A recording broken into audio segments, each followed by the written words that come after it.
Bonjour à tous, moi c'est Morgane, bienvenue sur ma chaîne YouTube Babou Racing. Babou, mon surnom de lycée Racing, parce que vous verrez au fur et à mesure des vidéos que le Racing c'est dans mes veines, j'aime ça. Et sur ma chaîne nous allons traiter essentiellement de moto, parce que c'est ma passion et parce que j'ai envie de partager avec vous un peu ce milieu-là dans ma vie, qui quand même prend beaucoup de place, il faut le dire. C'est pas la première moto que j'aurais souhaité pour commencer ma chaîne, mais disons que l'occasion fait bien les choses, donc on va pouvoir traiter de pas mal, de bien des aspects, disons, de la mécanique, de l'achat, de la révision, la recherche de panne, la revente, l'amélioration. Peut-être qu'on en fera pas mal avec cette moto, vous verrez. Et donc pour la petite histoire, c'est une XJ6 de 2009 que j'ai acheté en panne pour la somme de 650 euros. Donc certains vont dire ouais, c'est pas cher, c'est sûr c'est pas cher. C'est une moto qui est en grand manque d'entretien et qui est en panne. Et c'est une moto qui surchauffe en ville, en très peu de temps d'ailleurs, malgré le fait que le ventilo se déclenche, elle ne refroidit pas.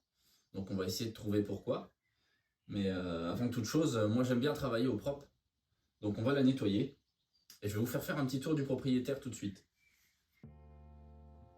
Allez, on se retrouve pour un petit tour de cette fameuse machine qui est la XJ6 donc de 2009. C'est une version en 78 chevaux. Donc c'est correct, ça marche pas mal, c'est rigolo. J'ai passé mon permis là-dessus, ça me rappelle bien des souvenirs. Donc là, vous la voyez telle que je l'ai achetée. Elle n'a pas eu de coup de jet d'eau, rien du tout, j'y ai pas touché. Donc je tenais à vous montrer un peu dans l'état dans lequel elle est. On peut s'apercevoir que les pneus, on peut plus appeler ça du pneu. Le kitchen, c'est pareil, hein, tout ça, ça sera changé. Donc pneu, kitchen. Évidemment les plaquettes, je ne sais pas si on va bien réussir à les voir d'ici. Elle a subi quelques petites chutes, je suppose à basse vitesse. Le silencieux en a fait les frais. On verra si on peut réparer tout ça. Le collecteur est également fissuré en dessous, je l'ai remarqué quand j'en avais fait le tour. Alors ça, je tiens à vous le dire, hein, ça c'est tuning, c'est pas racing. Ici on aime le racing, ça saute. Donc on va virer ça. Les platines, certainement qu'on les fera partir en sablage et peinture. Elle subira également une peinture de la carrosserie intégrale, le garde-boue est cassé, il faudra le changer. Il y a un joli tapis de réservoir Baxter dessus, qui est plutôt en bon état, et ça c'est sympa. On voit qu'elle n'a pas été trop bricolée, si ce n'est que les 2-3 détails tuning que je n'aime pas du tout. Donc le guidon d'origine retrouvera sa place, les embouts de guidon d'origine également, les rétros d'origine. J'ai envie de pas trop m'écarter de l'origine avec cette moto. Du coup le futur propriétaire l'améliorera à sa manière. Je trouve qu'une moto c'est assez perso, donc on aime les améliorer à notre manière. Voilà les petites traces de shoot à droite à gauche. Ici aussi, il n'y a rien de méchant. Le top block a fait son boulot. Alors je suis plutôt contre les top blocks habituellement, mais il faut dire que sur les petites chutes à l'arrêt, ça sauve quand même pas mal les choses. À savoir qu'en cas de grosse chute, si ça tape dans un trottoir, une bouche d'égout, ça arrache le cadre et la culasse. C'est pas rare de voir des motos avec peu de kilomètres équipées de ces fameuses protections, être très abîmées en cas de glissade. Mais bon, on verra si on les laisse ou pas. Les disques sont en bon état, les plaquettes avant à changer, le pneu avant à changer, le garde-boue qui est cassé. Ici le flanc avant qui est pas mal griffé. Le top block aussi, donc je pense qu'elle a fait une bonne glissade à gauche. Les fameux cale-pieds tuning. Je sais que sous la protection de réservoir c'est cabossé, on va voir ça ensemble. Il y a une belle petite selle Baxter, XJ6, en bon état d'ailleurs, elle me plaît plutôt pas mal. Support de plaque Rizoma. C'est toujours moins moche que la grosse bavette d'origine, pourquoi pas, on verra si on le laisse. Les poignées chauffantes, je pense qu'elles laisseront leur place à des poignées type origine. Parce qu'elles sont un peu usées, pas très jolies. Malgré le fait que ce soit des Technoglobes. Quand même pas n'importe quoi. Alors cette moto. Donc de 2009, elle a 47 262 km. Et donc j'ai roulé avec, je l'ai ramenée par la route. Et en 5 minutes, elle était à plus de 110 degrés en ville. Par contre, sur grande départementale, elle a tendance à bien refroidir et à se comporter normalement. Il n'y a pas de signe d'avarie moteur particulière. Donc on verra bien ce que donne la patte. Je vais vous la démarrer. On va écouter un petit peu le son de cette fameuse moto.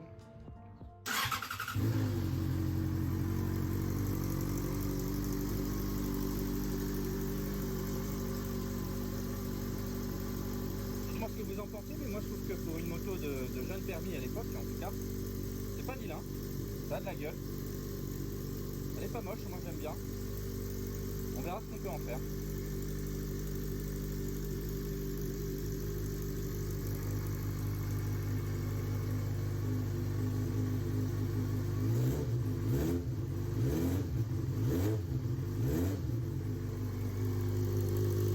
Je ne sais pas ce que c'est, je ne le reconnais pas, donc si quelqu'un sait me dire la marque de cette ligne d'échappement, je ne la reconnais pas. Mais elle sonne pas mal.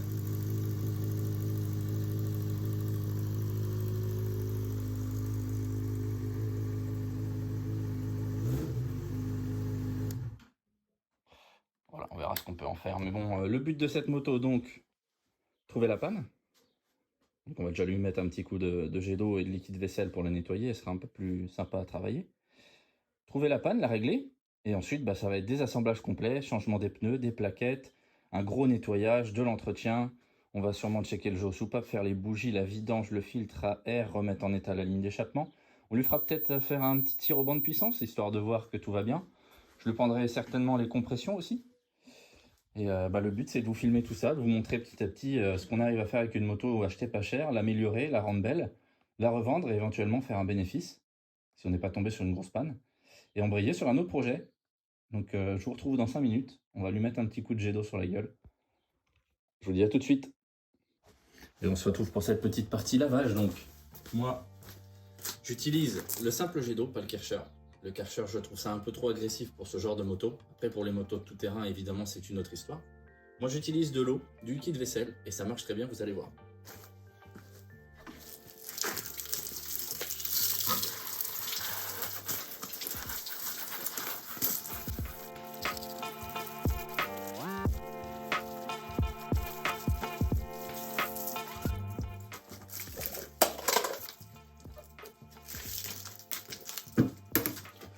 L'eau, liquide vaisselle, une petite éponge microfibre pour pas abîmer la carrosserie, bien que là, évidemment, on ne va pas lui faire de mal. Et la brosse pour les endroits un peu plus récalcitrants. Et si vous avez un Karcher où on peut régler la pression, moi je suis pas contre. Après, je l'utilise vraiment que pour ma moto de cross. Pour mes motos de route, c'est lavage à la main avec de l'eau douce.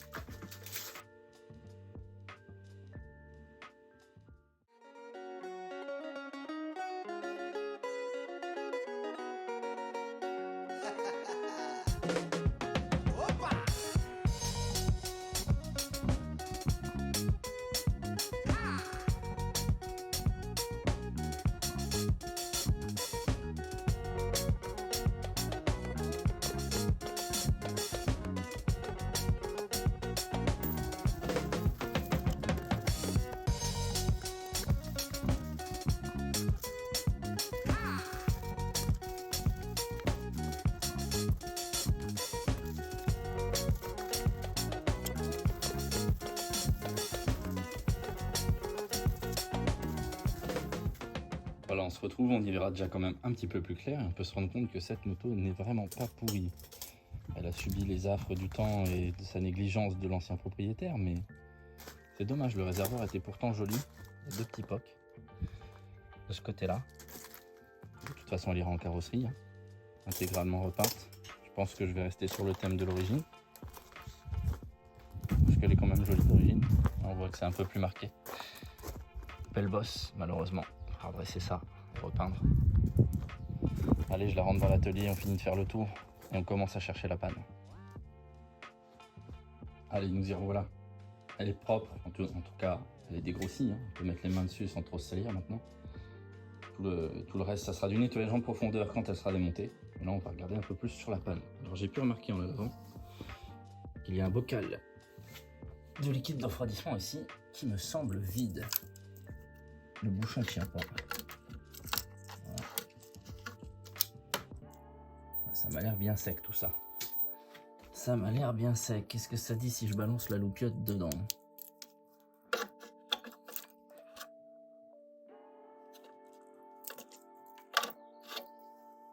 Ça m'a l'air bien sec et bien crado. Je sais pas si vous arriverez à voir.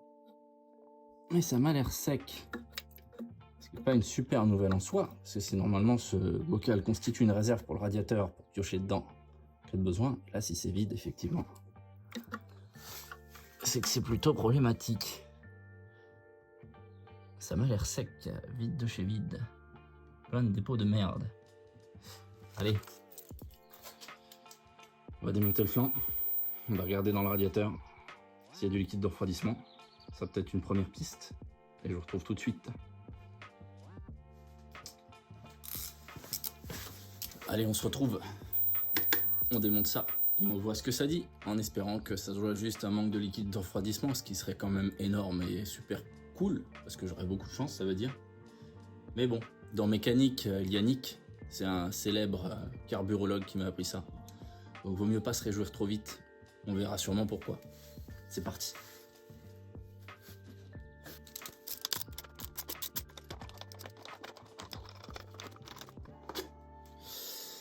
Ça, c'est pas Racing. On va changer ça. On va remettre de l'origine. Ça sera beaucoup mieux.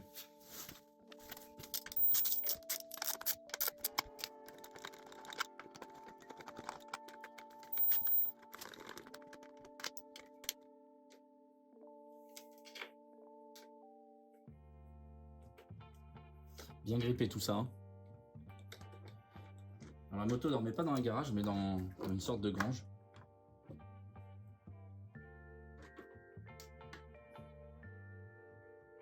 J'aime pas ces clips en plastique. Allez, un téton.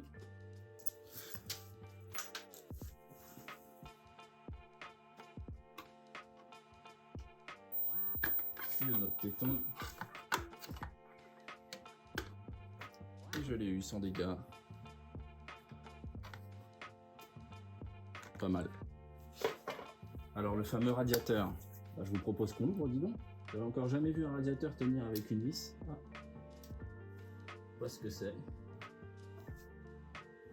Pas ce que c'est.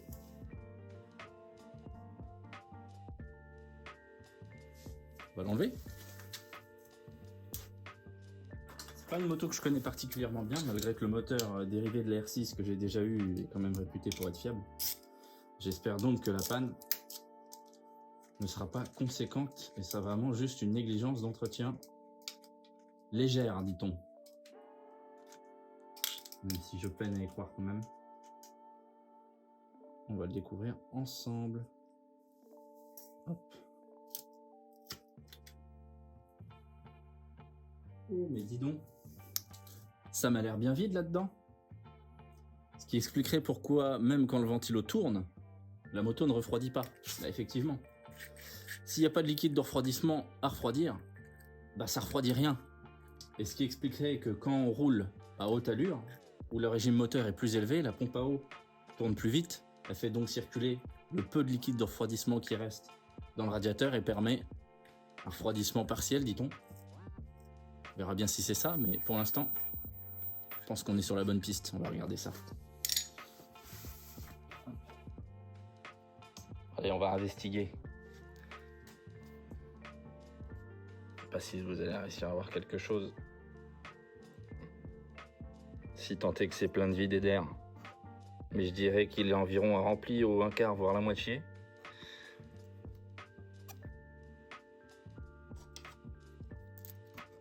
C'est assez compliqué de pouvoir voir quelque chose. Mais bon, ça explique pourquoi elle ne refroidit pas quand le ventilo se déclenche.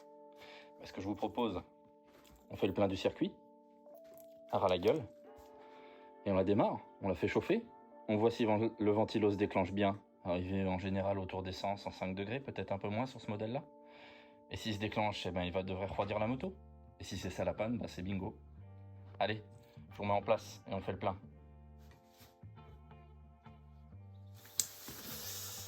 Allez, il est l'heure de remplir ce radiateur d'eau.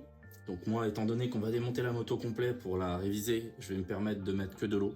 Simple, ça fonctionnera aussi bien, vu que c'est que provisoire, il n'y aura pas de mal de fait. Ça fait à peu près 1 litre. On va voir combien il en manque dedans.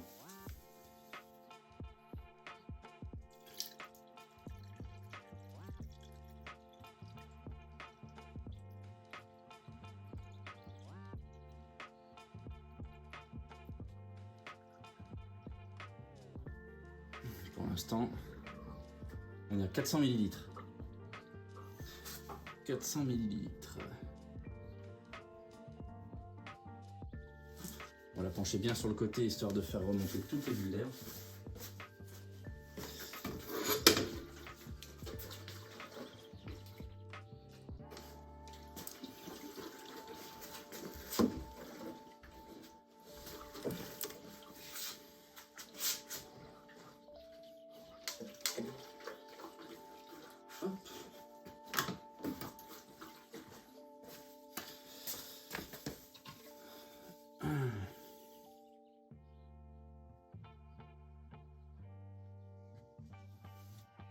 On va vraiment faire le plein à ras. Soit que le système soit entièrement rempli.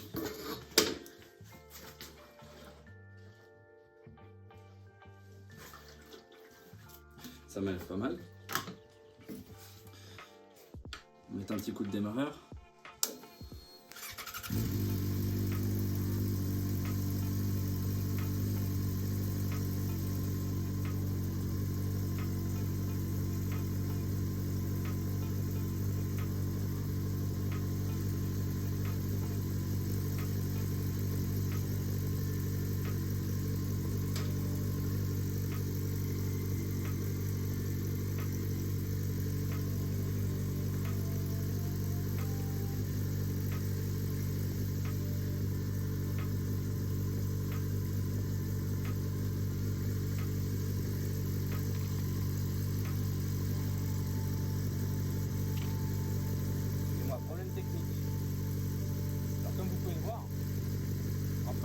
Tourner la moto, ça fait tourner la pompe à eau, ça fait circuler le liquide et ça fait remonter l'air. Donc du coup on en a mis pas mal pour l'instant.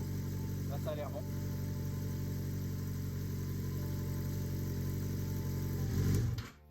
On va la couper, remettre le bouchon.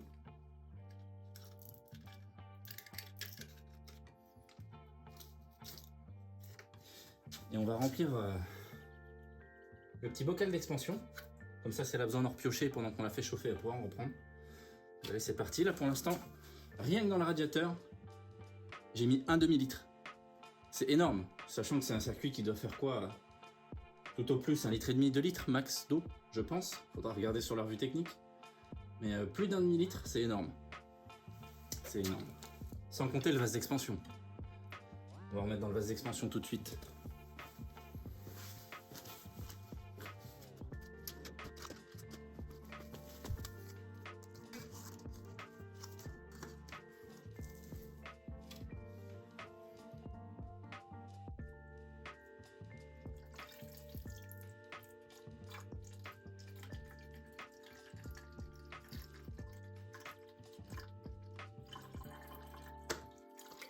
Hop. Faut pas compter ce que j'ai fait tomber par terre. Hein. Évidemment. Où est-ce qu'on en est en lui? Allez, lui on est pas mal. On est quasiment au plein. On va remettre le bouchon dedans. Hop. On va bien le clipser cette fois. Hop.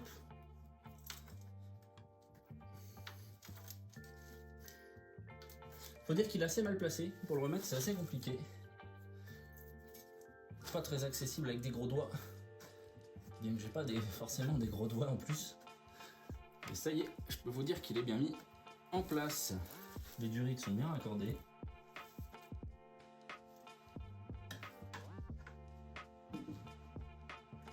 Il est au plein. Et bien ce que je vous propose, on la sort dehors, on la fait chauffer et on voit ce que ça donne. On croise les doigts. Hein.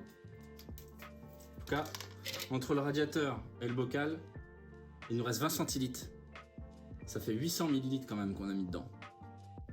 Ce qui est quand même beaucoup. Bon, sans compter ce que j'ai fait tomber par terre. Allez, on la fait chauffer. Je vais même la démarrer là maintenant tout de suite. On va reculer un petit peu.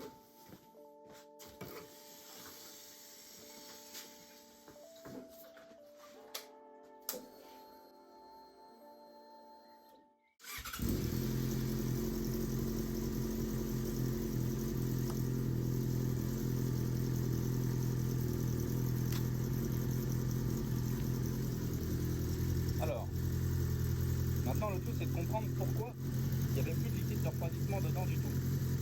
Moi je pense savoir. Vu qu'elle est tombée plusieurs fois, je me demande si le bouchon ici n'aurait pas sauté et que le liquide de refroidissement ne se serait pas répandu justement par le bouchon, peut-être, le bouchon du vase d'extension. Étant donné que c'était vide là-dedans, le radiateur pouvait puiser dans rien. Ou alors, il y a une fuite quelque part. On va la laisser chauffer. Puis on va surveiller, voir si on voit une fuite quelque part d'eau. Ça se verra bien. Allez, je la laisse chauffer un petit peu et je vous reprends. A tout de suite. Allez, on se retrouve. Premier point déjà. La moto met beaucoup plus de temps à chauffer qu'avant.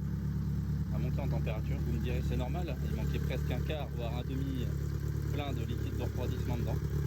Donc là on arrive au moment où le ventilo devrait se déclencher. Et c'est le cas. Je sais pas si vous allez voir mais il tourne. Et on va voir si la moto refroidit d'elle-même. Elle est à 100 degrés.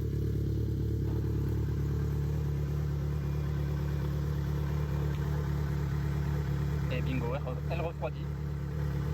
Écoutez, il faut croire qu'on est chanceux et qu'on a trouvé la panne. Elle vient de passer à 100, 99, 98, 97, 87. Le ventilo tourne toujours. 95 et le ventilo vient de s'arrêter. Écoutez, il faut croire qu'on est chanceux.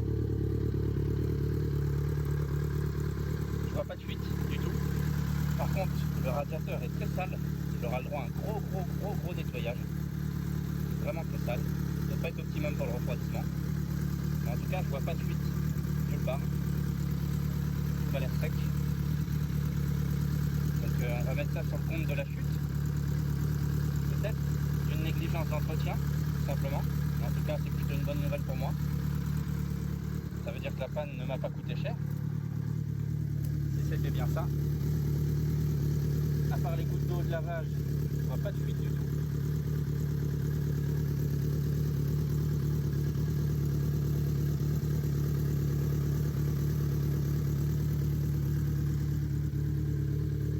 Si ça pouvait toujours se passer comme ça, j'ai envie de vous dire, ça serait cool. Elle chauffe plus du tout.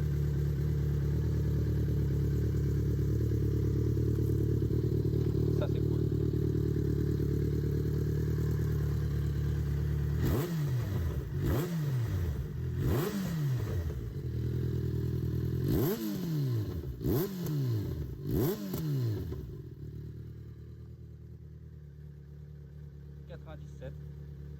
Alors qu'avant, je vais pas vous mentir, hein, en même pas 5 minutes, dépasser les 100 degrés, 105, 110. Elle est même montrée à 113 en ville, j'ai dû m'arrêter tellement j'avais peur. Et elle refroidissait pas du tout. J'ai dû attendre 5 minutes avant de repartir alors que ça faisait même pas 100 mètres que je roulais avec. Le ventilo vient de se déclencher, on l'entend. Allez, une deuxième pour la forme. Est-ce que ça va baisser ?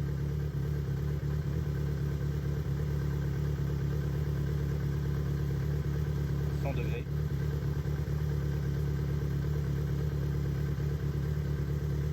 « 99, 98,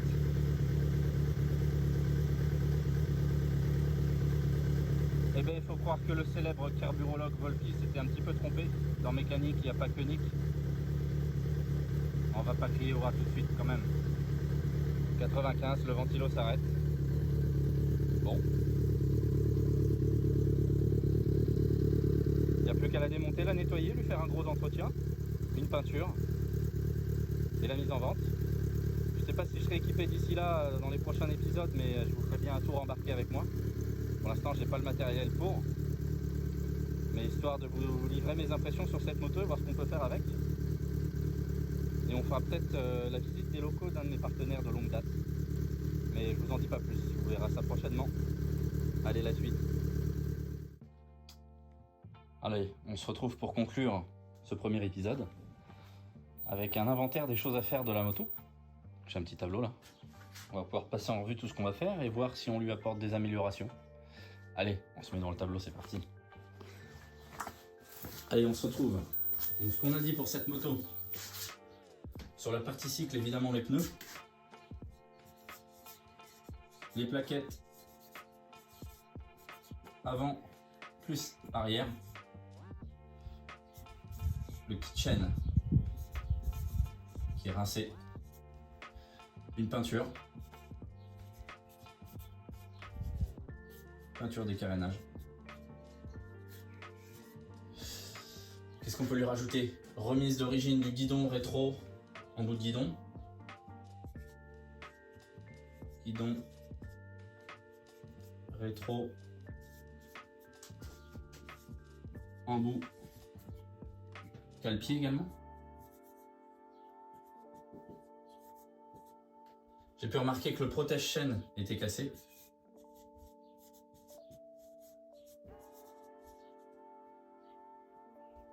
Protège-chaîne. Le garde-boue avant. Qu'est-ce qu'il nous reste à faire? Souder le collecteur. Soudure, collecteur. Préparer. Silencieux.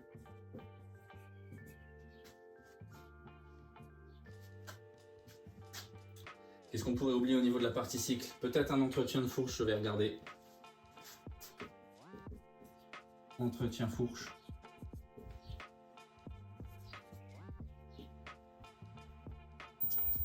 Une purge, évidemment, ça ira avec le démontage.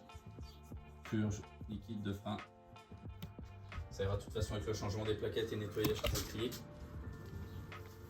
Vous êtes tombé, excusez-moi, petit souci technique. La production vous prie de les excuser pour ce souci momentanément résolu.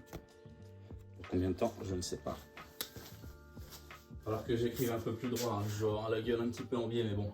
On va mettre ça sur le compte de la fatigue. Aujourd'hui, la recherche de panne était éprouvante. Mais on va s'en remettre, moteur. Vidange. Plus filtre à huile, évidemment.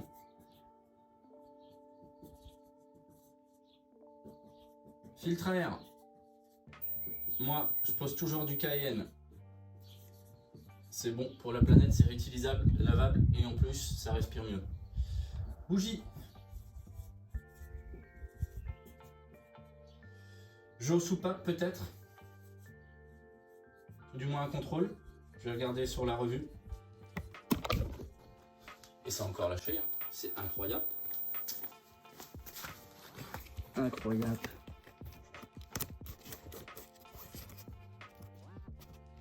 On va y arriver à le finir celui-là. On va réussir à finir cet épisode. Le jeu aux soupapes, on me dit, qu'est-ce qui pourrait nous rester d'autre? Vidange, filtre à huile, filtre à air, bougie, jeu aux soupapes. Niveau moteur, on commence à être pas mal. Hein. Amélioration. Le petit plus, c'est pour les améliorations. Qu'est-ce qu'on pourrait améliorer sur cette moto? J'ai envie de vous dire, pas grand-chose, hein, si ce n'est les pièces cassées et la grosse révision. Est-ce qu'on peut lui apporter des pièces plus performantes? Il y a déjà la ligne. Il y aura le filtre Cayenne. Moi, je dis qu'elle mérite un petit passage au banc. À voir. Donc en petit plus, on mettra passage banc de puissance. À voir ce que donne la moto. Et peut-être avoir un amélioratif des... Oh, va me casser les couilles ça, tu vois. Il va voler. Il va voler.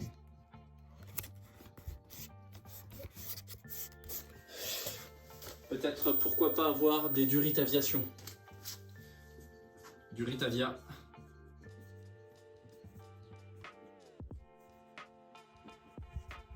Sur mesure. C'est pas une moto de course, on va pas non plus en faire une moto de compétition, quoi. Mais bon, si on peut rajouter quelques petits détails sympas histoire de se démarquer de la concurrence sur le bon coin, ça a aussi son importance en cas de revente. Donc on va pas s'éloigner de l'origine, mais on va porter des petits amélioratifs quand même, et sécurité en même temps, hein. Pourquoi pas. Allez, c'est la fin de ce premier épisode. Dans le deuxième épisode, on s'occupera dans le détail de démonter la moto et de passer encore en revue ce qu'on aurait pu louper, faire un grand nettoyage. Et ça recommence. Je vous reprends avec moi tout de suite.